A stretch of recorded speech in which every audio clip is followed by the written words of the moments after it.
জীবনসঙ্গী নির্বাচনের ক্ষেত্রে কোন বিষয়টিকে সবচেয়ে বেশি গুরুত্ব দিতে হবে?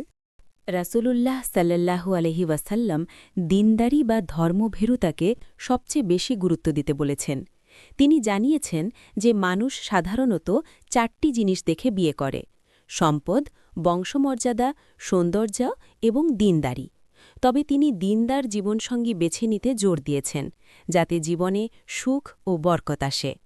একজন আদর্শ পাত্র বা পাত্রীর মধ্যে কি কি গুণ থাকা উচিত?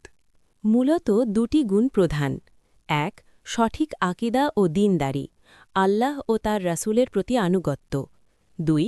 উত্তম চরিত্র, ব্যবহার, ধৈর্য এবং নৈতিকতা। বিয়ের আগে পাত্রপাত্রী একে অপরকে দেখার বিধান কি? বিয়ের চূড়ান্ত সিদ্ধান্তের আগে পাত্র ও পাত্রী একে অপরকে দেখা শুধু জায়েজই নয়, বরং এটি সুন্নাহ। তবে এটি হতে হবে পরিবারের উপস্থিতিতে এবং পর্দার বিধান বজায় রেখে।